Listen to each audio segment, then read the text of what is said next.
नमस्ते दोस्तों and a very warm welcome to a super fun vocabulary session. आज हम मिलकर इंग्लिश के कुछ नए शब्दों से दोस्ती करने वाले हैं so that we can give our confidence a brand new boost. You know it happens all the time, right? You hear a new English word and you're just left thinking, what does that even mean? Trust me, it's a totally common feeling and we've all been there. But hey, figure not, because today we are going to master these tricky words and we're going to do it together. And the best part, it'll only take about 5 minutes. So, are you ready? Okay, let's dive right in. So here's a little secret. Instead of just memorizing words one by one, it's so much better to learn them in groups. It just helps them stick in your memory for way longer. So chaliye, let's open up our own little treasure chest of words. Our first word group is all about personality types, and the first word is reticent. Now, this word is used for people who are generally very quiet, who don't talk a lot. You know, the more reserved types. Now, think of the complete opposite of reticent. That would be eloquent.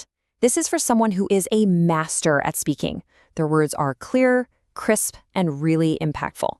Basically, they have very effective speaking skills.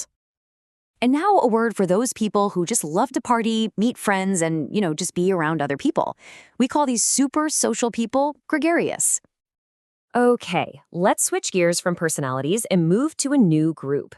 The root word here is phobia, which has a pretty simple meaning: an extreme, often irrational fear of something. Now, isn't it cool how this one word, phobia, can attach to other words to create totally new meanings? For example, claustrophobia. That's the fear of closed or small spaces.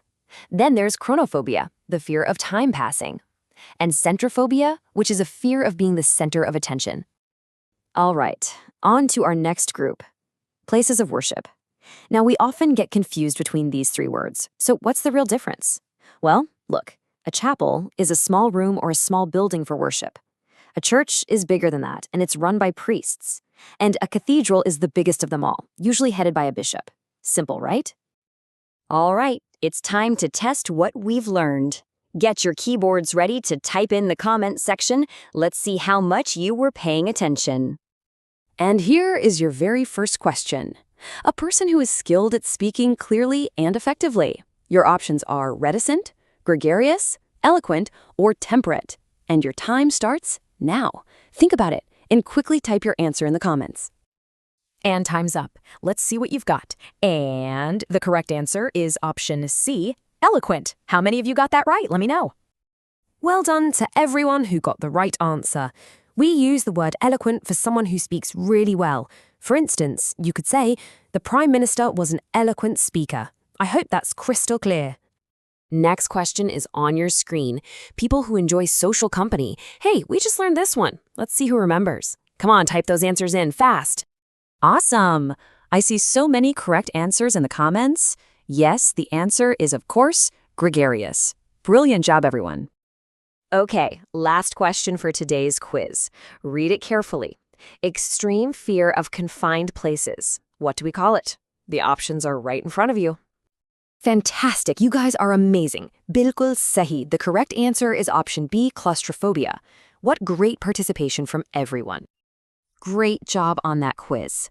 So let's go ahead and wrap this session up with a quick revision just to make sure these words are perfectly set in your mind. So today we learned reticent, which means quiet and reserved, eloquent, meaning a skilled speaker, gregarious, meaning sociable, and claustrophobia, the fear of small, confined spaces. Got it? And hey, if you had fun in this 5-minute session and learned something new, don't forget to give this explainer a like, share it with your friends, and of course, let me know how you liked it in the comments.